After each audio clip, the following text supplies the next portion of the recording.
Au nom du Père et du Fils et du Saint-Esprit, ainsi soit-il. Notre Père qui êtes aux cieux, que votre nom soit sanctifié, que votre règne arrive, que votre volonté soit faite sur la terre comme au ciel. Donnez-nous aujourd'hui notre pain de chaque jour. Pardonnez-nous nos offenses, comme nous pardonnons à ceux qui nous ont offensés. Et ne nous laissez pas succomber à la tentation, mais délivrez-nous du mal, ainsi soit-il. Saint Pie X, au nom du Père et du Fils et du Saint-Esprit, ainsi soit-il. Je voudrais redonner un petit peu le plan que nous avions suivi jusqu'à maintenant. Tout au début, nous avions vu en première partie l'Équateur avant García Moreno, donc le pays de García Moreno, l'Espagne en Amérique, le régalisme et le régicide, Bolivar, la tyrannie révolutionnaire et le libérateur. Ensuite, nous avions commencé à étudier la vie de García Moreno, c'est-à-dire ce qu'on appelait le chevalier du droit, celui qu'on appelait le chevalier du droit, qui allait de 1821 à 1856. Et là-dessus, dans ce chapitre, nous avons vu ses premières années, l'étudiant, de 1836 à 1840, l'avocat, 1840-1845. Ensuite, nous avions étudié un petit peu ces articles, ces pamphlets contre les révolutionnaires, notamment le Fouet, le Vengeur, et nous en étions là. Nous poursuivons donc ce chapitre aujourd'hui en parlant de la défense des Jésuites de 1850-1851, Urbina au pilori, 1851-1853, la voie de l'exil, 1853 et 1854, et sa vie à Paris, 1854-1856, avant d'entreprendre la prochaine fois la croisade contre-révolutionnaire de García Moreno, c'est-à-dire de 1857 à 1869. Alors, García Moreno, fatigué des luttes politiques, nous avions vu ça la dernière fois, avait quitté l'Équateur fin 1849 et faisait voile vers l'Europe, non sans prévoir les nouvelles crises dont son pays allait être victime. En passant par Guayaquil, il comprit qu'une révolution était proche et il avertit son beau-frère des précautions à prendre contre les mesures d'Urbina. Et après 6 mois passés dans la vieille Europe, García Moreno reprit la mer, de plus en plus convaincu que Jésus-Christ est l'unique sauveur des peuples et qu'un État sans religion est irrémédiablement voué au sabre d'un autocrate ou au poignard des anarchistes. De retour à Panama, il fit une rencontre qui, malgré les bonnes résolutions, le jeta de nouveau immédiatement dans la lutte.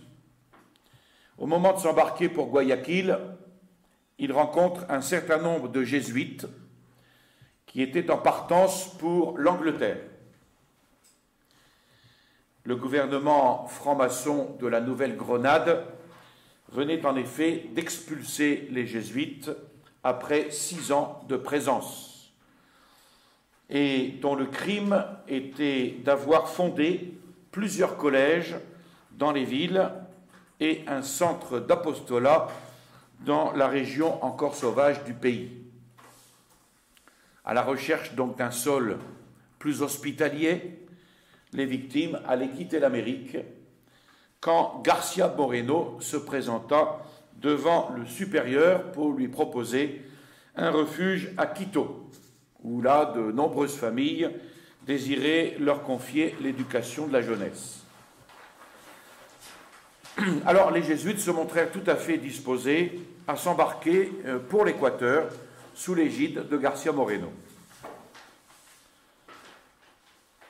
Connaissant particulièrement le nouveau chef suprême, dont Diego Noboa, dont nous avions vu l'élection la fois dernière, qui était un homme disposé par goût à favoriser le catholicisme, on pouvait obtenir de lui un placet, une autorisation, même si ce bon vieillard était à la merci d'Urbina, qui l'avait élevé au pouvoir pour gouverner en son nom et le supplanter à la première occasion.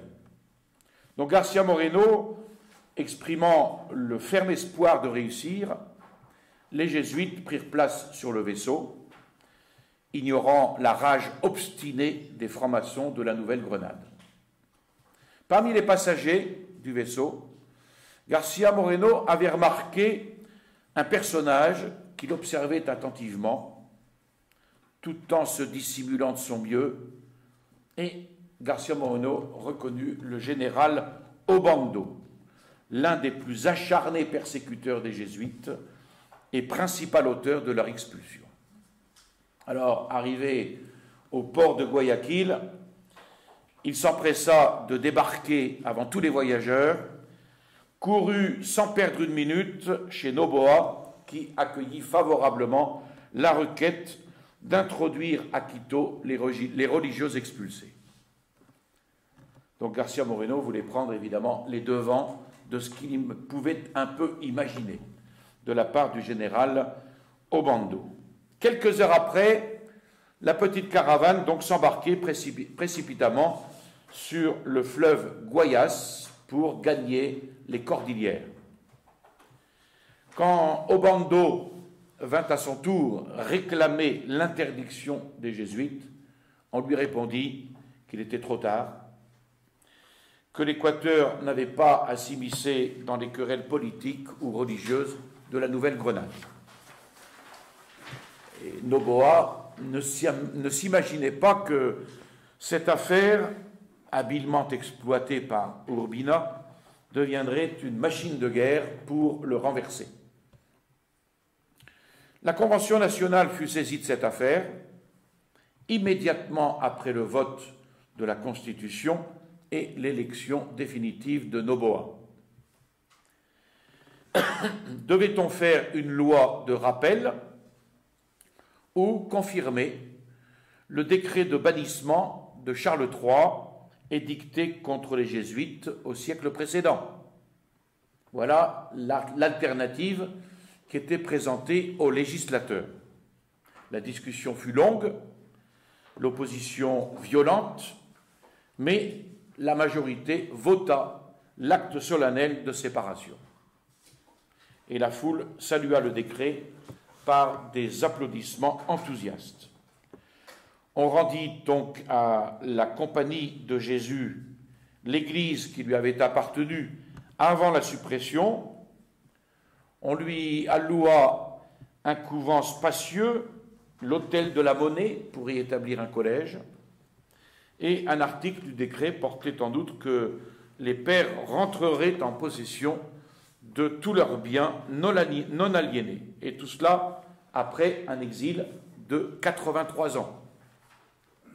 Ce fut donc une ovation triomphale que la foule va réserver aux jésuites.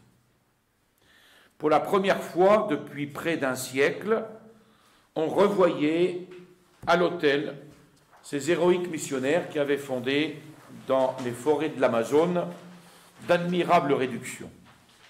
Alors évidemment, García Moreno triomphait. Il pouvait espérer que cette loi serait respectée de l'opposition prétendument libérale.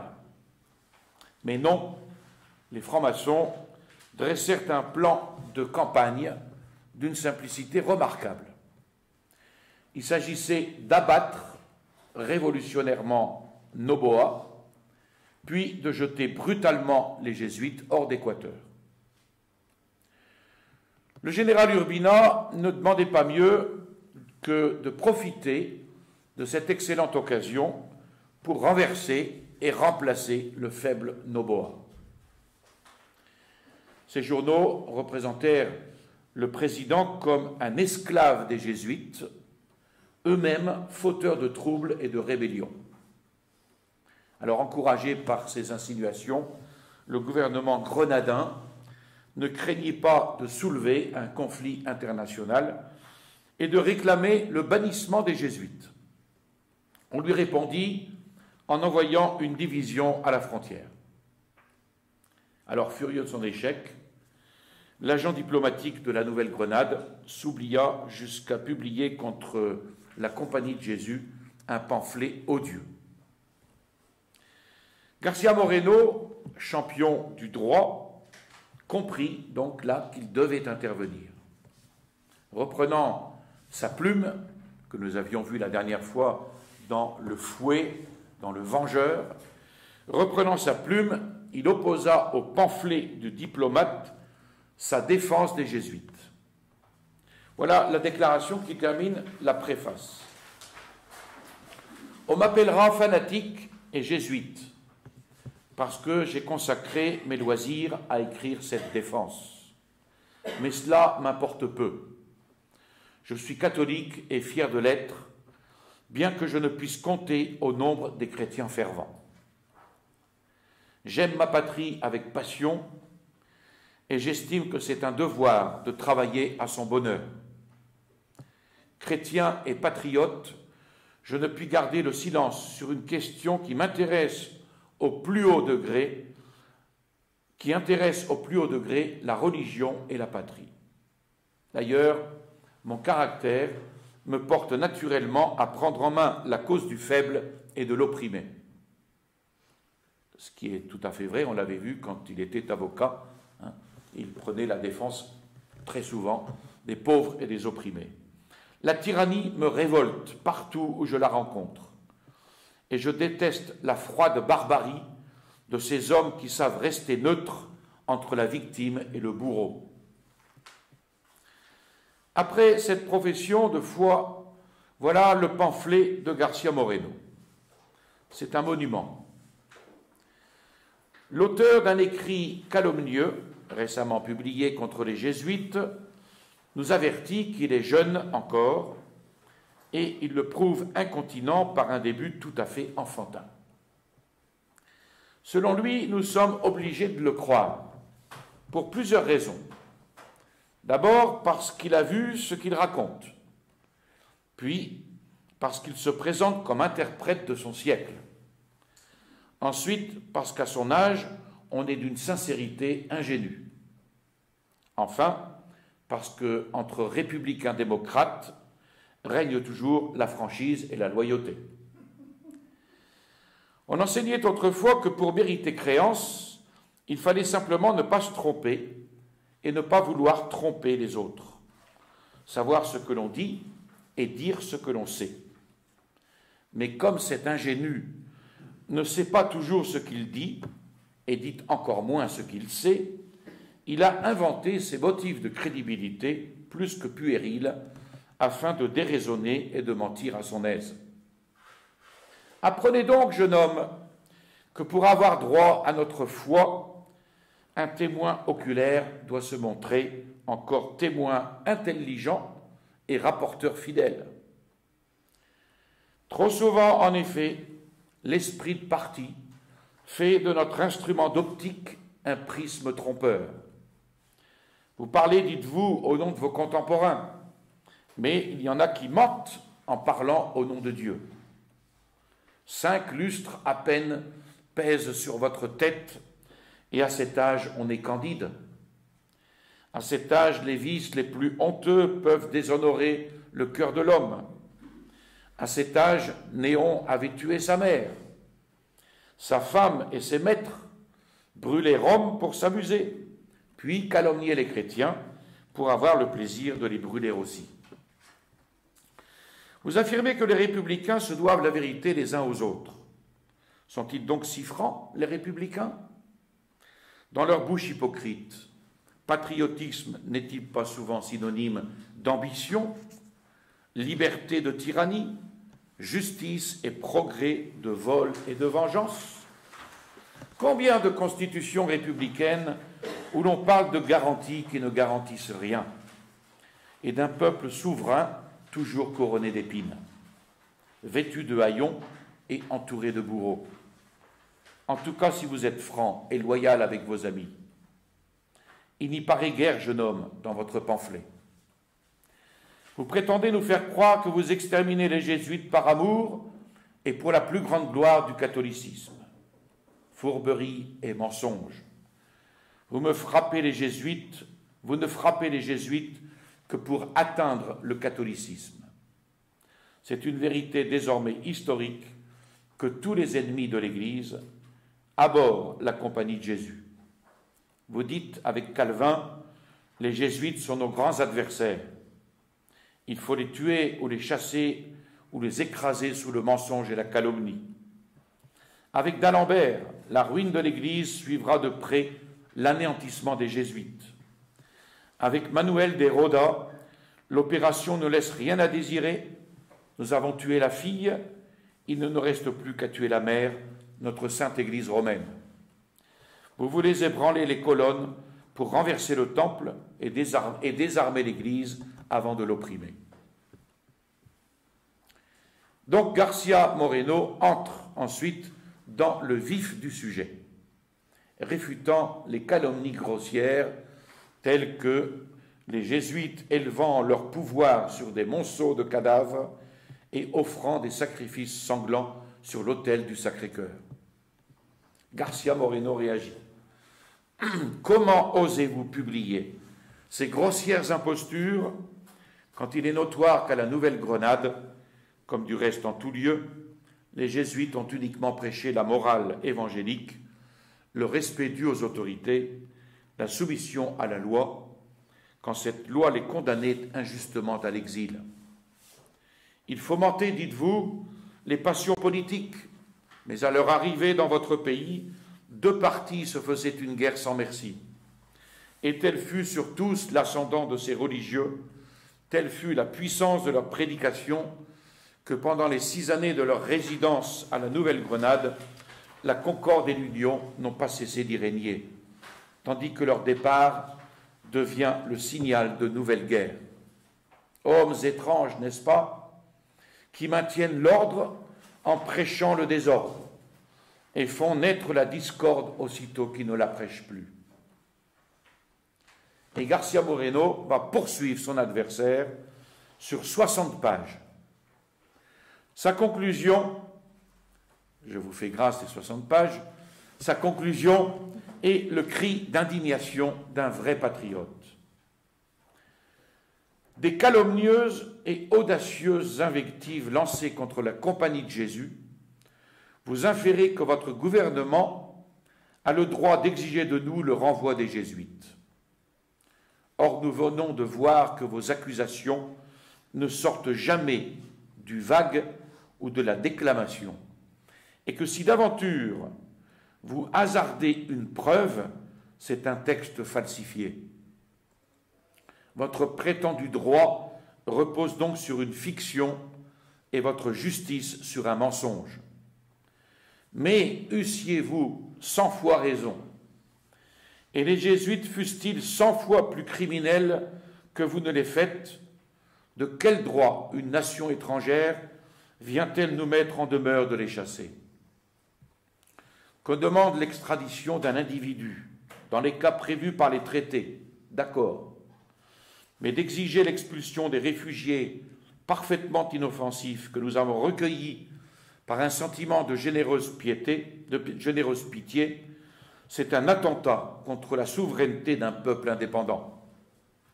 La Nouvelle-Grenade n'aura garde de réclamer de l'Angleterre ou des États-Unis l'expulsion des jésuites. Elle sait trop bien qu'une pareille prétention serait regardée comme une injure par les gouvernements de ces deux pays. Mais avec l'Équateur, on peut tout se permettre. Elle nous outrage parce qu'elle nous croit faibles. Elle nous menace parce qu'elle nous croit tout au plus capables de faire des pronunciamentos. En cela, elle se trompe. L'amour de la patrie n'est pas mort dans le cœur des Équatoriens. Au jour du danger, tous les partis s'uniront pour défendre l'indépendance nationale. Et le gouvernement s'ensevelira sous les ruines de la République plutôt que de mettre son honneur à la merci de l'injustice. Telle est son inébranlable résolution. Quant à nous, nous savons que la guerre est déclarée, non pas aux jésuites, mais au sacerdoce et à la foi catholique. On proscrira les jésuites, puis le clergé séculier, puis tous les enfants de l'Église.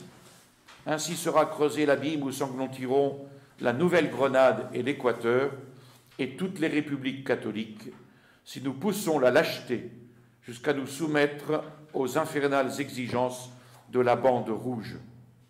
Mais non, cela ne sera pas. La foi de nos pères ne cessera jamais d'illuminer l'Équateur.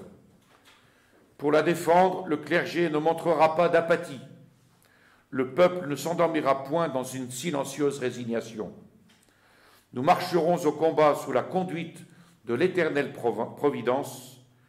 Si nous devons, comme les Hébreux, passer par les flots de la mer Rouge, Dieu ouvrira un chemin à son peuple choisi, et nous entendrons sur l'autre rive le cantique du triomphe et de la délivrance.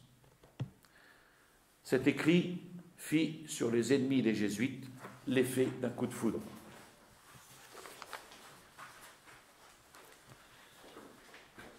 Nous abordons maintenant Urbina au pilori.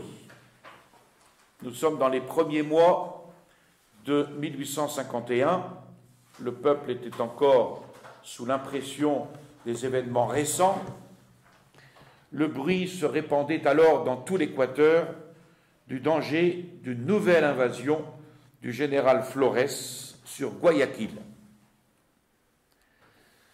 Après l'échec de son expédition d'Espagne, il s'était réfugié à New York sans trouver d'appui. On venait par contre d'apprendre son arrivée à Lima et l'organisation à bref délai d'une nouvelle expédition de flibustiers avec la complicité du gouvernement péruvien et le secours de gros capitalistes dévoués à l'ex-président. Urbina en profita pour semer dans tout le pays les germes d'une révolution. Il fit miroiter le spectre de Flores, accusant Noboa de trahison, idée qui fit son chemin dans le peuple. Et pourtant, France Intox n'existait pas. Guayaquil se trouva ainsi dans un état extrême d'ébullition. Urbina conseilla à Noboa de se présenter à Guayaquil pour calmer les esprits.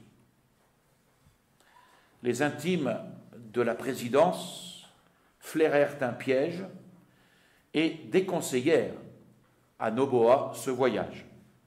Mais Noboa, plein de confiance en son favori, ne voulut rien entendre et il se mit en route avec toute la troupe qui convient au magistrat, avec toute la pompe, qui convient au premier magistrat du pays. Or, le 17 juillet 1851, le jour même où le président devait faire son entrée à Guayaquil, 3 généraux vendus à Urbina, Villamil, Robles et Franco, entraient dans les casernes, distribuaient de l'argent aux troupes et, après avoir exalté leur amour de la liberté, les poussèrent à prononcer la déchéance de Noboa et proclamer Urbina chef suprême de la République. Les officiers se laissèrent acheter, les soldats applaudirent. Noboa avait déjà franchi les pentes du Chimborazo et s'apprêtait à descendre majestueusement le cours du Guayas.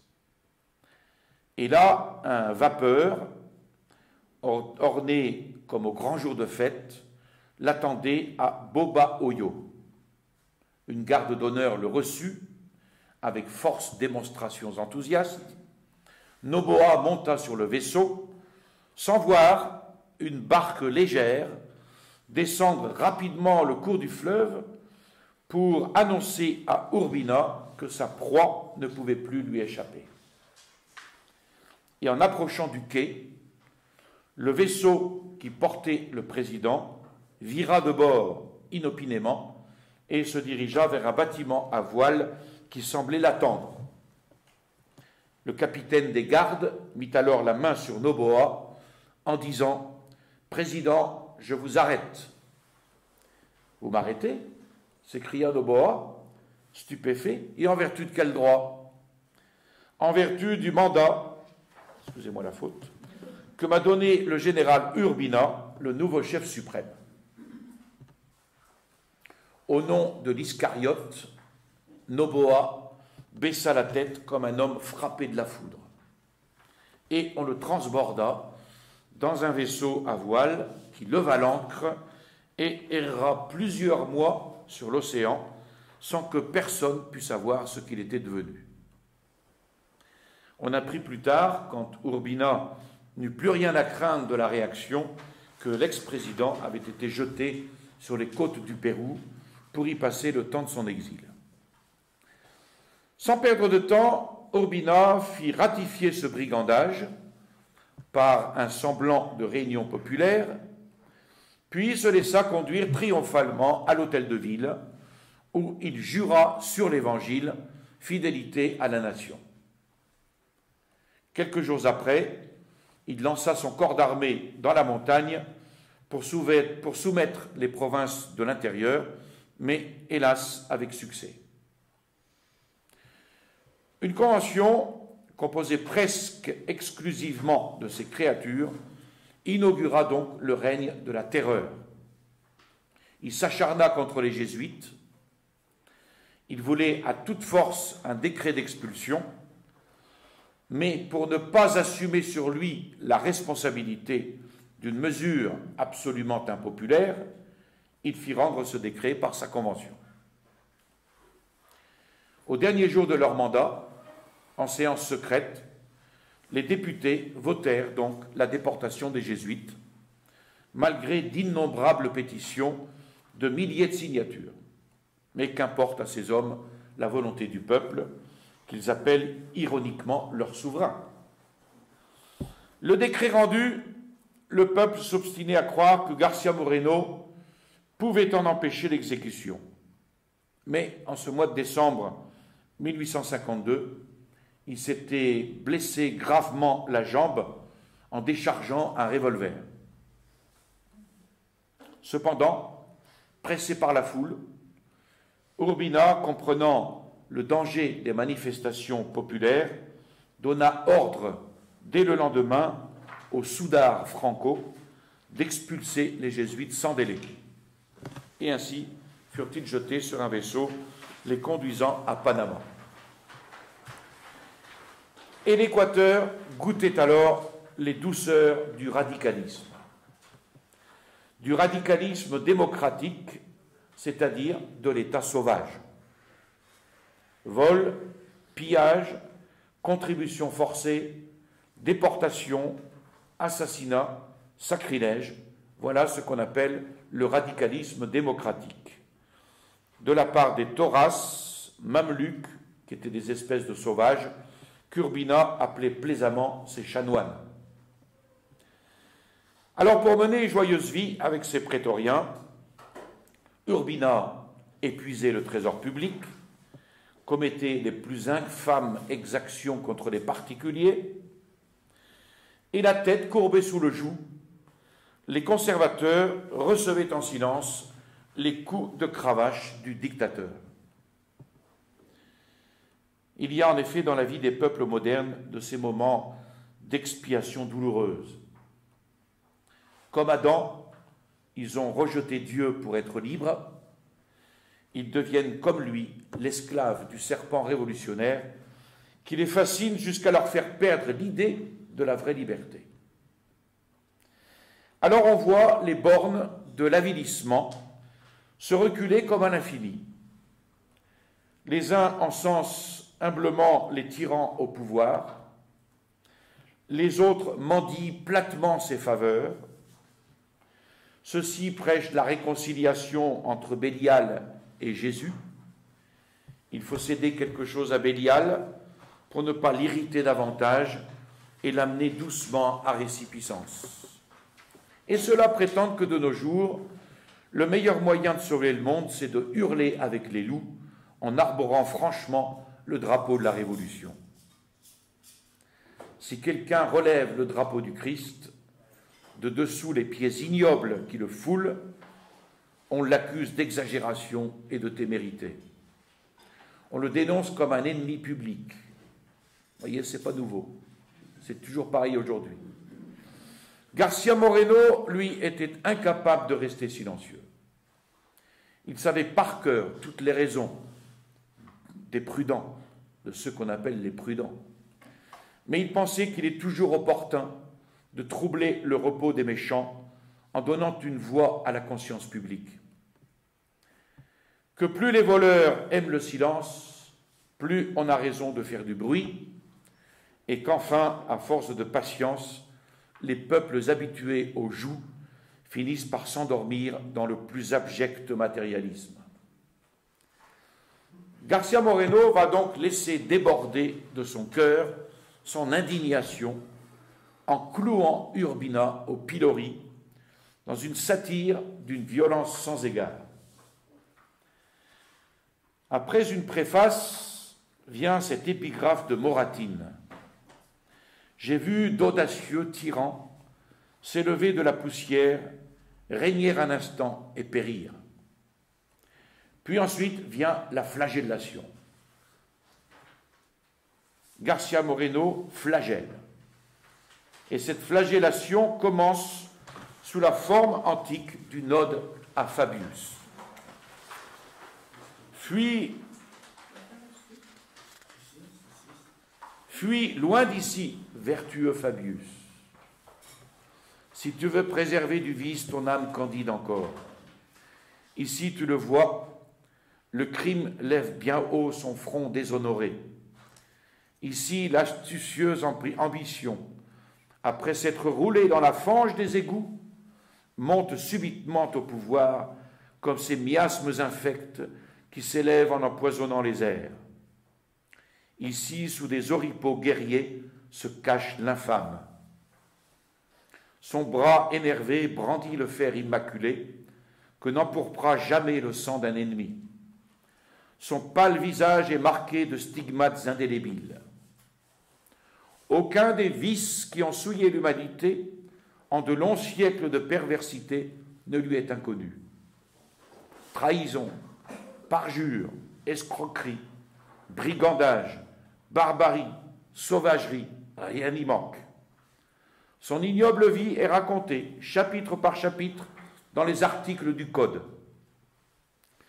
Et se composer de toutes les corruptions, ce monstre qui, par son contact, déshonorerait jusqu'à l'échafaud, il triomphe, il règne, il vit en paix.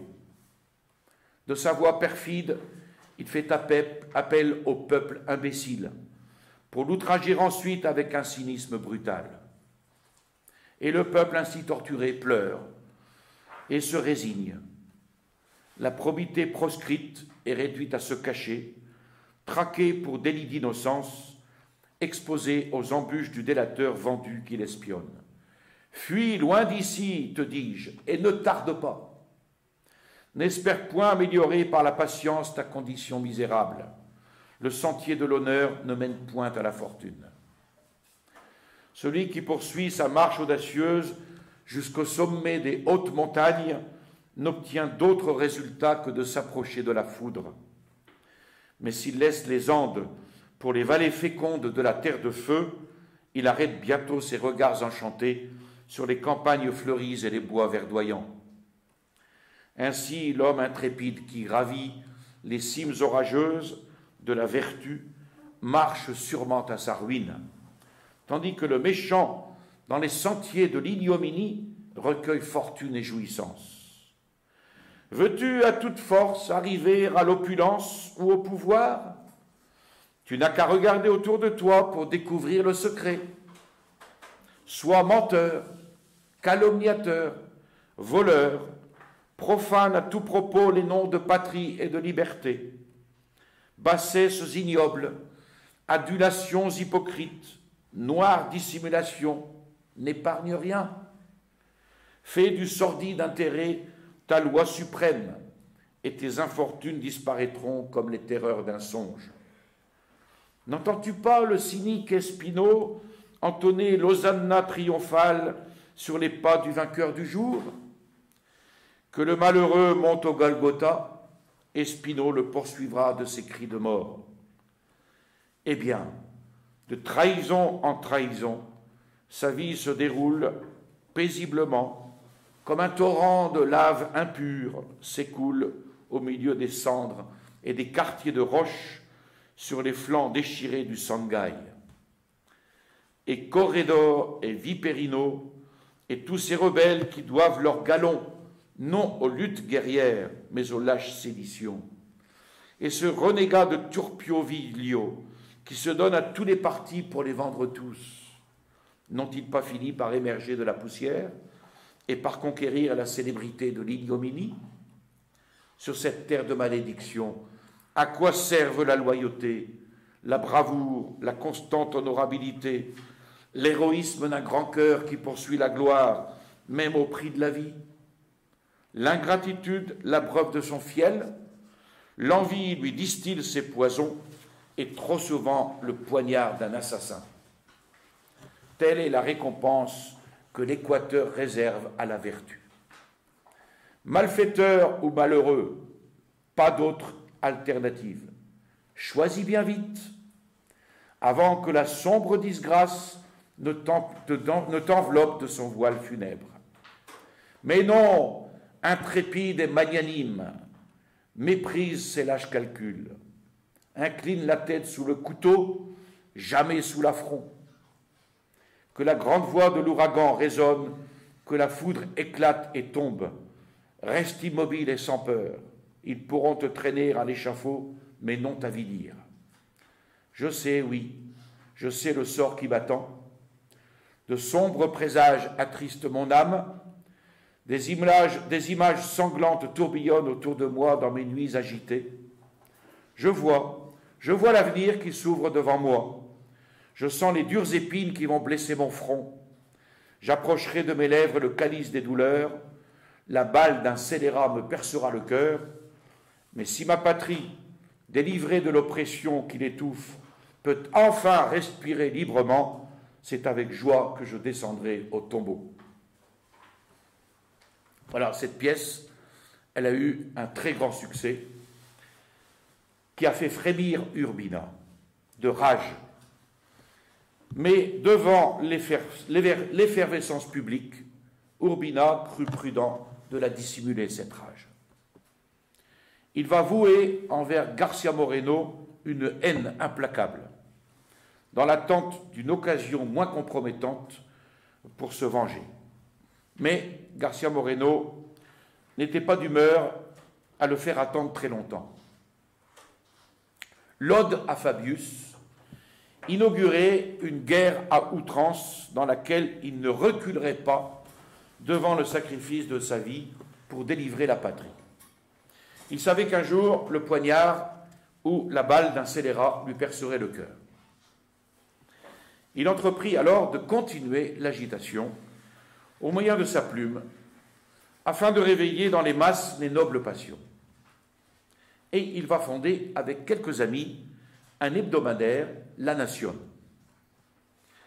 Dans le premier numéro, Garcia Moreno traçait un programme net et fier. On relevait de dessous les pieds du président le drapeau de la civilisation catholique.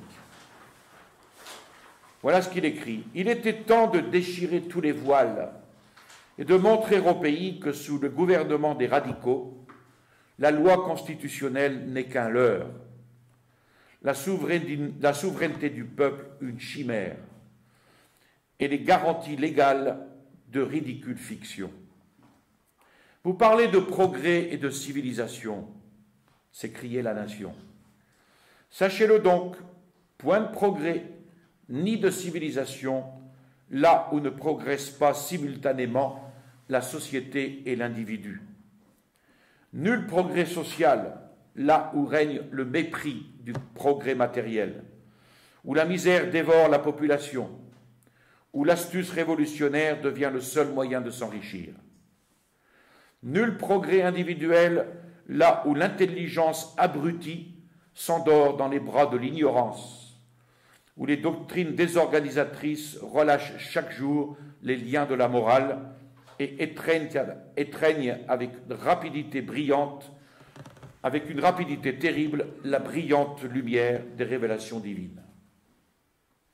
Alors Urbina comprit que la nation allait devenir une machine de guerre contre son gouvernement. Il informe donc Garcia Moreno que s'il ose lancer un deuxième numéro de la nation, lui et ses complices seraient déportés. C'est le commandant général de Quito qui reçut l'ordre de signifier à Garcia Moreno cet ordre. « Dites à votre maître, répondit Garcia Moreno, qu'aux nombreux motifs de continuer le journal se joint maintenant celui de ne point me déshonorer en cédant à ses menaces. » Et au jour marqué, parut le numéro 2 de la Nation, plus agressif encore que le premier, sous le titre « Politique du cabinet ». Et Garcia Moreno libellait contre Urbina ce formidable réquisitoire. Il y a longtemps que le pouvoir est débarrassé des périls extérieurs qui lui servaient de prétexte pour couvrir ses fautes et colorer ses erreurs. Une invasion inattendue, moins redoutable par les forces de l'ennemi que par les mécontentements d'un peuple opprimé, faisait oublier en partie les horreurs de la dictature. Quand une nation combat pour son existence, les autres intérêts deviennent secondaires. Ceci soit dit sans vouloir excuser les spoliations et d'autres agissements démocratiques, entre guillemets, qui ont valu aux agents du gouvernement une juste célébrité. Je crois au contraire que ces exactions ont créé un péril imminent et que les autorités, eussent-elles été payées par l'envahisseur, n'auraient pu lui rendre un plus grand service que de pousser la population au désespoir en la broyant sous leurs pieds. Quoi qu'il en soit, depuis le mois de juillet, les obstacles à l'action régulière du gouvernement ayant disparu, on pouvait croire qu'il chercherait un titre de légitimité dans le bien qu'il ferait au peuple. Vain espoir, plein de témérité et d'insanité, il veut dominer par la terreur. Il voile son impuissance sous les apparences de la force. Il met sa gloire à insulter l'opinion, fier de récolter la haine pourvu qu'il sème l'effroi. Il dirait volontiers comme Tibère « Oderint dum metuant ». Dans notre système actuel d'administration, on n'aperçoit pas le moindre atome d'esprit, de cœur ou de bon sens. Le trésor est à sec, le budget de l'année courante dévoré, le soldat sans solde, n'importe. Au lieu d'introduire dans les finances une économie sévère et de réduire les dépenses militaires, on continue les dilapidations, les négociations ruineuses, les malversations les plus révoltantes. On maintient sur pied une armée déguenillée et affamée, insuffisante pour une guerre extérieure, écrasante pour un pays pauvre et ruiné. Avec tout cela, le gouvernement affecte des airs belliqueux qui font pitié. S'il se rencontre quelque part un jeune Rodomont, aussi couard que rapace, aussi rapace qu'insolent, on peut être sûr que ce propre à rien deviendra gouverneur d'une province ou premier magistrat d'un canton. Il volera, il écrasera le peuple jusqu'à ce qu'il ait enfin lassé sa stoïque patience. Après ce tableau de la politique gouvernementale, Garcia Moreno rappelait les crimes commis contre l'Église et notamment la scandaleuse et brutale expulsion de la Compagnie de Jésus. Il montrait comment un perfide et lâche conspirateur n'avait pas craint d'acheter la protection d'un État voisin au prix du sang du juste et de l'honneur national? Comment une assemblée prostituée, composée de toutes les incapacités, plus platement vile que le Parlement de Cromwell, n'avait pas reculé devant l'exécution de l'infâme complot tramé par un assassin et un traître? Comment elle avait voté son décret de proscription dans le huis clos d'une session secrète à la dernière minute de son existence, et comment, se bouchant les oreilles pour ne pas entendre les cris de réprobation d'un peuple exaspéré. Qu'on me haïsse pourvu qu'on me craigne. Il stigmatisait enfin la barbarie de l'exécution et l'ignoble conduite d'un gouvernement assez éhonté pour calomnier ses victimes avant de les torturer. Honte éternelle, ajoutait-il, à ces lâches oppresseurs de l'innocence, à ces implacables persécuteurs de la vertu. Et en guise de conclusion, il dépeignait, avec son pinceau d'artiste, les terreurs et les affolements de ce gouvernement sans boussole. C'est, disait-il, un homme ivre, à la démarche incertaine, à la vue trouble, à la voix balbutiante. Il fait 1000 détours pour trouver son chemin, heurte à toutes les bornes et attribue ses vertus à la hauteur des édifices. Attribue ses vertiges à la hauteur des édifices. Toujours vacillant, il se plaint qu'on le pousse et qu'on lui fait perdre l'équilibre. Il roule des yeux hagards, lève la main pour saisir une ombre tenace, sans se douter qu'elle est produite par son propre corps. Il accuse le soleil et il se plaint qu'il fait nuit en plein midi, parce que ses yeux obscurcis ne distinguent plus les objets. Épouvanté, il affirme que le sol tremble, parce qu'il ne tient plus sur ses jambes, jusqu'à ce qu'enfin, haletant, somnolent, n'en pouvant plus, il tombe et s'endorme pour cuver son vin. C'est la parfaite image de notre gouvernement. Il prépare sa chute, et sa chute sera celle d'un ivrogne. Voilà, García Moreno avait alors 32 ans. Il venait d'épouser une femme digne de lui, et un avenir brillant s'offrait à ses regards. Lancer sa feuille, c'était donc l'exil assuré. Mais il n'hésite pas. Il la lance et il attend le bourreau. La Nation parut dans la matinée du 15 mars 1853. 2 heures après, Urbina signait l'arrestation de García Moreno et averti que la police avait reçu l'ordre de le saisir, García Moreno sortit de sa demeure, escorté de 2 complices comme lui décrétés d'exil, et se rendit sur la place publique afin de forcer les sbires à l'appréhender en pleine rue devant toute la population. Au silence de mort qui accueillit cette nouvelle infamie, à l'indignation générale, Urbina put savoir combien il était craint, mais aussi détesté. Évidemment, le cœur du peuple accompagnait l'exilé et tous allaient l'attendre comme un libérateur. Alors surgit cette voie de l'exil, 1853-1854. Exilé, la caravane se dirigea vers la Nouvelle-Grenade.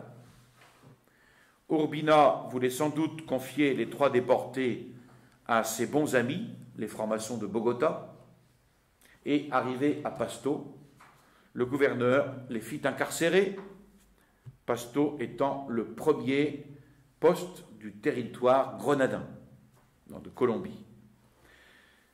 Estimant moins dangereux de tenter une évasion que de rester entre leurs mains, García Moreno profita d'un moment où la garde n'avait point l'œil sur lui pour franchir subitement les portes de sa prison, traverser la ville à la faveur des ténèbres et se jeter dans la campagne. Quelques jours après, à la faveur d'un déguisement, il rentrait à Quito pour combiner avec ses amis un nouveau plan d'attaque. Mais il s'aperçoit vite que si l'indignation était grande chez les conservateurs, il n'avait pas encore assez souffert pour regimber contre l'autocrate.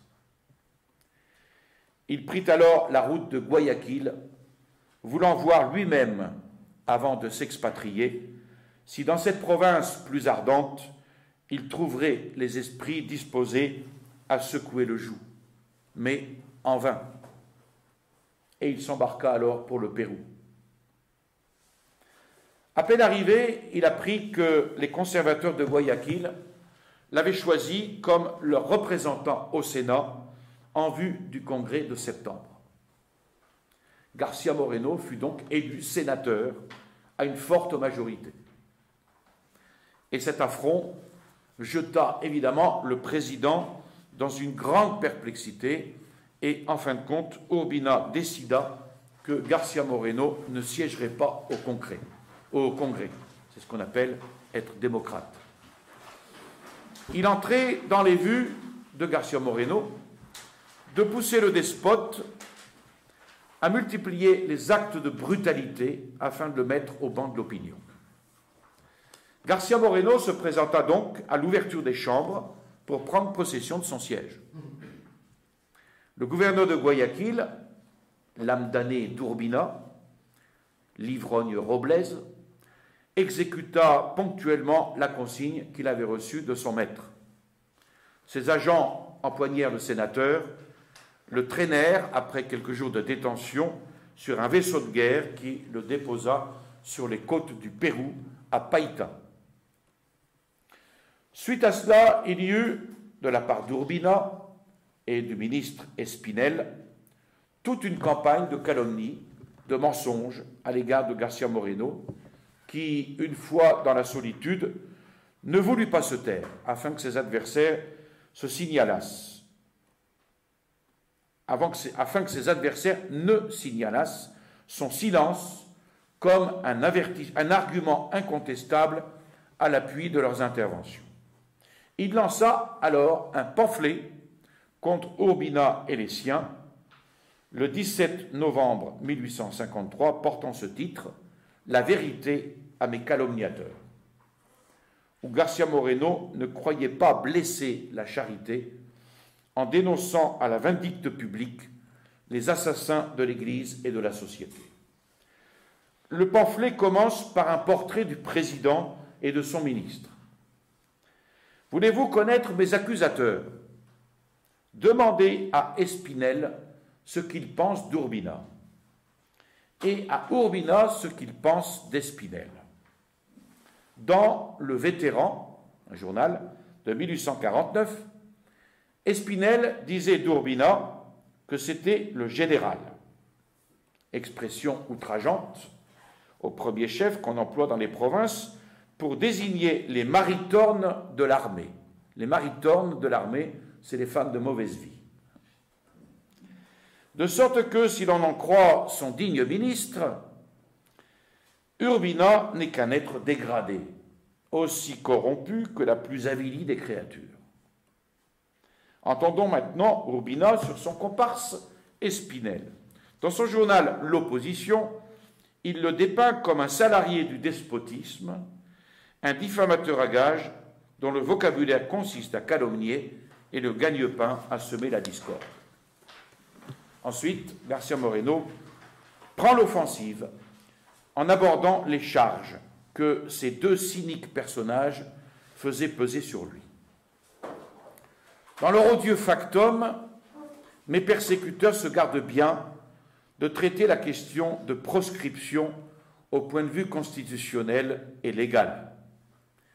Ils préfèrent se rabattre sur l'opportunité, les convenances, l'urgence même de leur décret sauvage. L'opportunité, la convenance. Est-ce que je reconnais au général de toutes les hontes et de toutes les souillures le droit de bannir du pays quiconque lui déplaît, sous prétexte que cela lui paraît opportun ou convenable? Admettre cette théorie que le grand Turc repousserait avec horreur, ce serait légitimer le vol, la trahison, l'assassinat, tous les crimes enfin qu'un Urbina déclare opportun pour se hisser ou se cramponner au pouvoir. Et quel est donc le misérable qui professe ces scandaleuses doctrines? Un Espinel, un républicain, un libéral, un démocrate. Et cela en face du Congrès, devant toute l'Amérique. On m'accuse d'avoir conspiré contre le gouvernement. J'ai tenté, paraît-il, de séduire les officiers de l'armée. Eux-mêmes m'ont dénoncé. Je réponds à Espinel, à l'homme dont la calomnie est le seul gagne-pain, qu'il en a menti. Et si ce mot l'offusque, qu'il publie la preuve de ses accusations. Qu'il publie des dénonciations des militaires embauchés par moi. Oui, qu'il les publie, si le rouge de la honte peut encore se peindre sur son front d'airain. Non, je n'ai pas commis le crime de conspiration. Si j'ai commis un crime, c'est celui de ne pas conspirer contre un régime d'oppression et d'ignominie, contre l'organisation du vol et du brigandage. Voilà le délit de lèse-patrie que je confesse et que je me reprocherai toujours. On m'accuse d'avoir qualifié de prostituée l'Assemblée de Guayaquil et d'avoir affirmé que toutes les incapacités y étaient largement représentées. Oui, je l'ai dit, Seigneur Espinel. Et suis-je donc un conspirateur pour avoir délivré un brevet d'incapacité à des rustres qui ne pourraient même pas concourir avec l'âne de Balaam? Mais dans ce cas, je conspire depuis que je suis au monde, car la nature m'a mis au cœur le penchant irrésistible de donner à chaque chose son vrai nom. Et comme Boileau, j'appelle un chat, Urbina, un traître, et la Convention de Guayaquil, une prostituée. De quelle épithète qualifier une assemblée qui, en dépit de la Constitution, de la justice, de la volonté du peuple, de l'honneur national, décrète la barbare expatriation des Jésuites, uniquement parce que l'assassin Obando réclame du traître Urbina l'exécution d'un pacte infâme? On m'accuse d'avoir paralysé l'action du gouvernement au moment de l'invasion et de n'avoir pris la plume que pour favoriser la faction de Flores. J'aurais été bien étonné de ne pas voir Flores dans cette affaire. Flores répond à tout. Flores tient lieu à Urbina de raison et de logique. Flores légitime les décrets de proscription et toutes les formes de contribution. Un Floreano, ce n'est plus un partisan de l'ex-despote, mais l'homme de bien qui censure un scélérat dont tous les châtiments de la justice humaine ne sauraient assez punir les excès. Un Floreano, c'est le citoyen indépendant qui vote par conviction ou dévoile, chiffres en main, les mystérieuses opérations des financiers au pouvoir. Un Floreano, c'est le riche propriétaire, le négociant heureux dont les biens provoquent l'insatiable voracité de la bande officielle.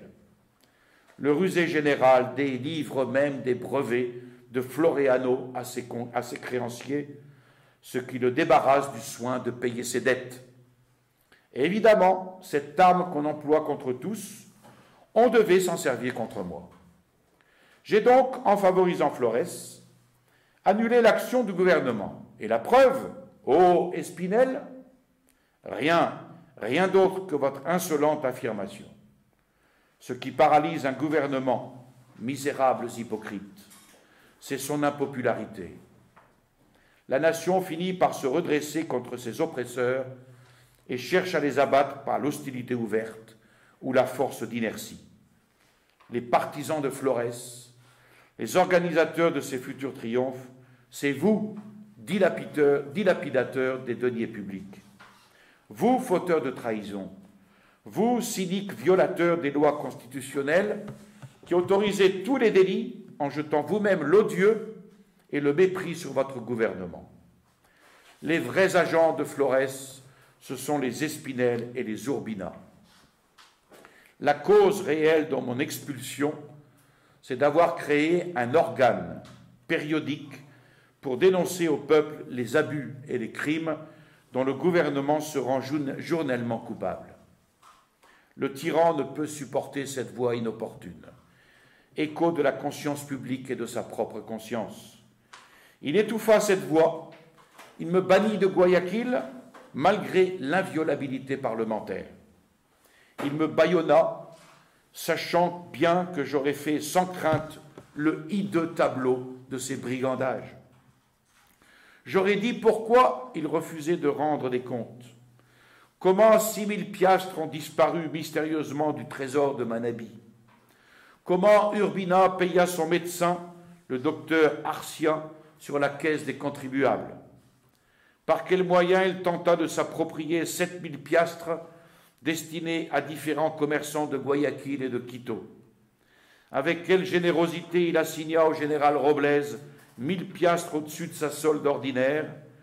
Avec quel désintéressement il remit 27 000 piastres au receveur de Baba Oyo sur les 40 000 que ce dernier devait verser au trésor. Vous avez craint ces révélations et voilà pourquoi vous m'avez jeté hors de l'Équateur.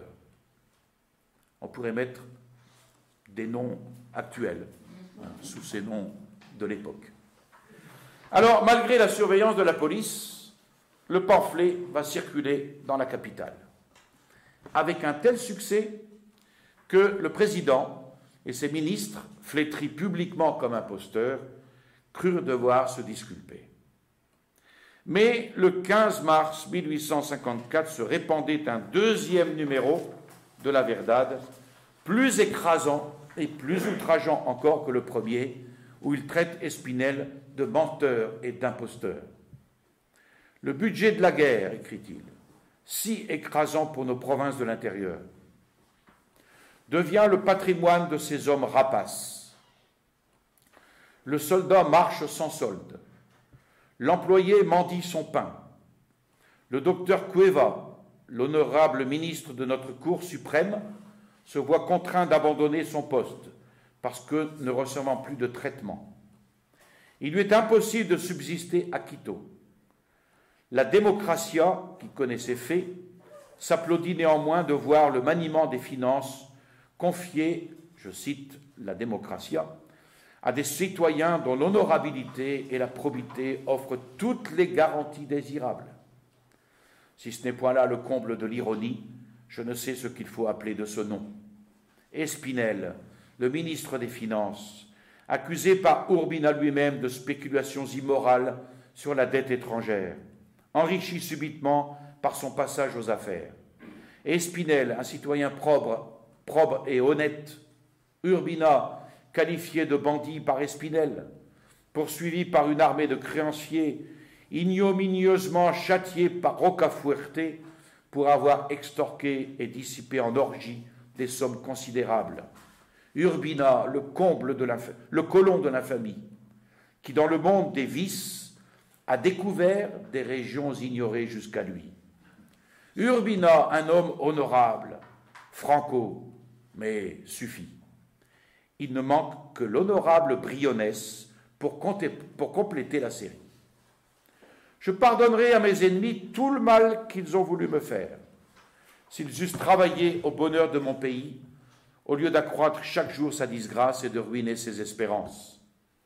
Je leur pardonnerai s'ils m'abusaient de la stupeur d'un peuple aux abois pour s'engraisser de sa chair comme de vils oiseaux de proie.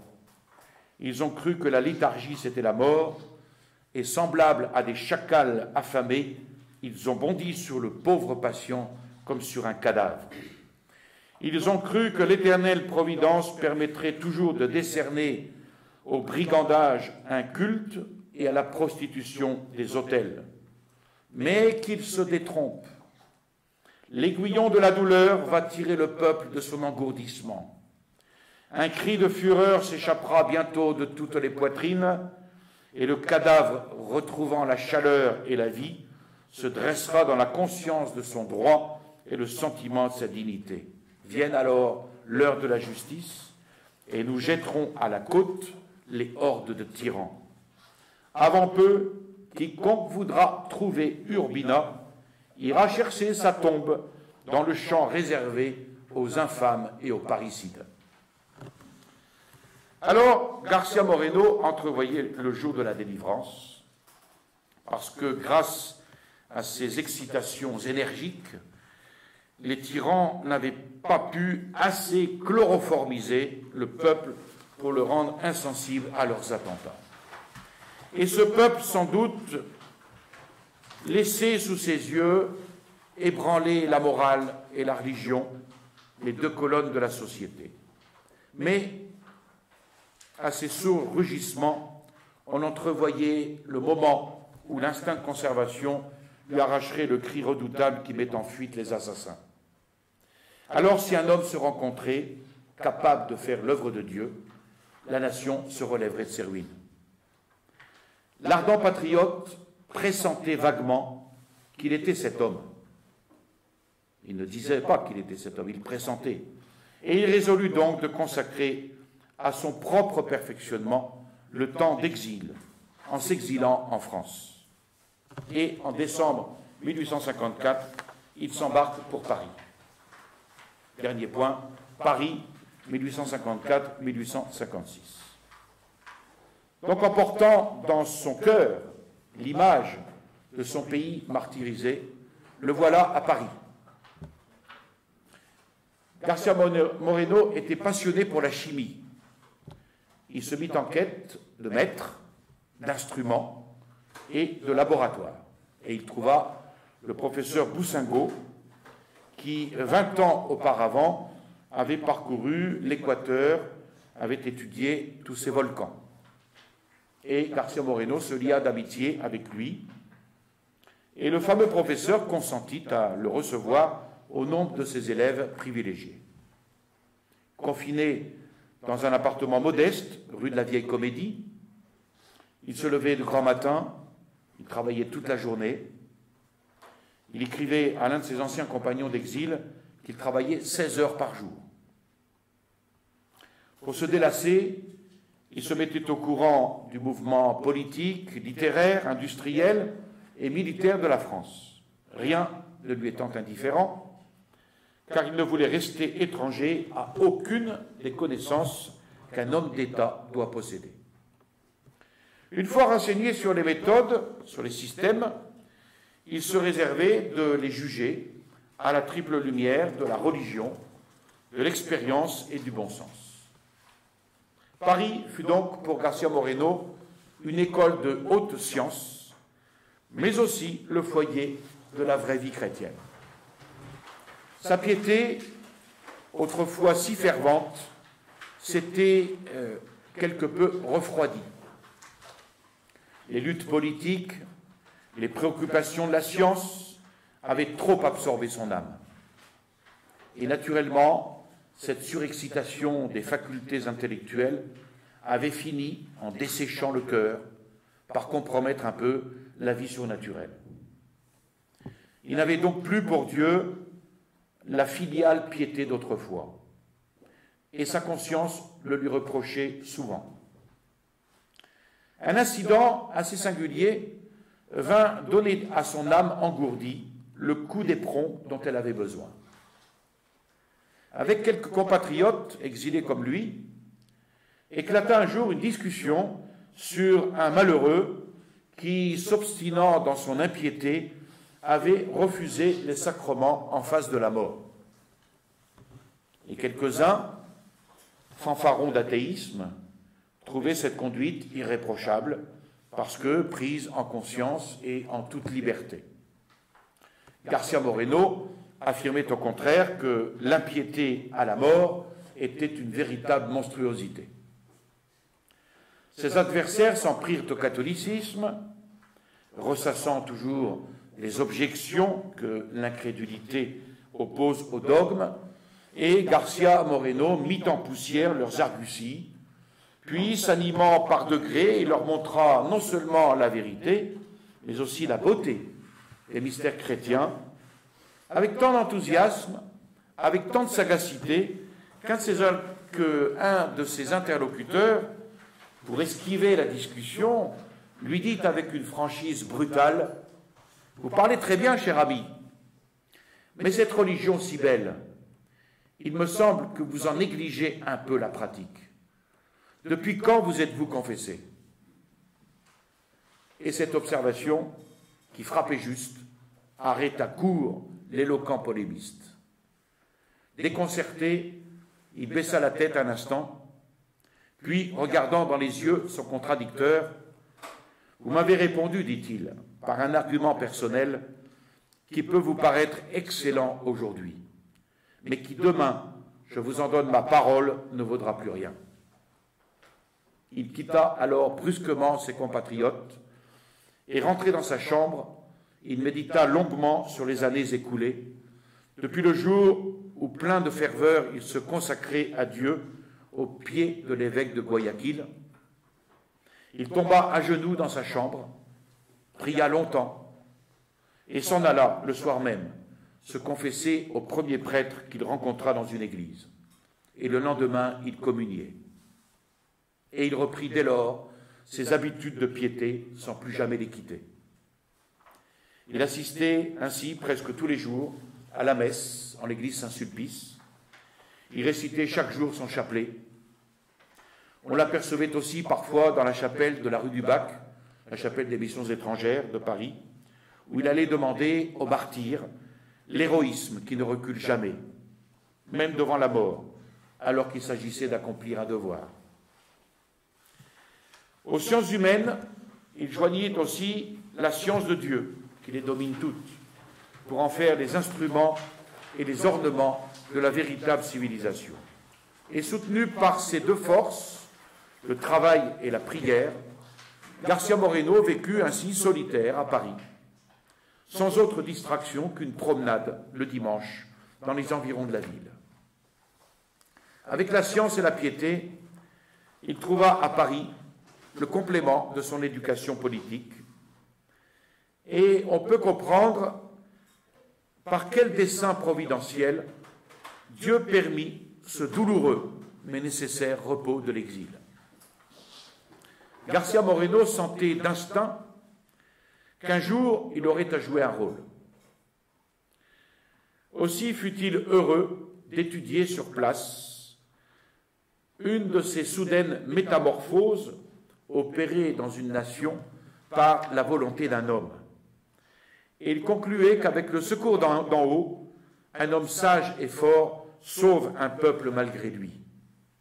Et il demandait à Dieu assez d'énergie pour délivrer son pays du banditisme révolutionnaire.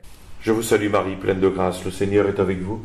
Vous êtes bénie entre toutes les femmes, et Jésus, le fruit de vos entrailles, est béni. Sainte Marie, Mère de Dieu, priez pour nous pauvres pécheurs, maintenant et à l'heure de notre mort, ainsi soit-il.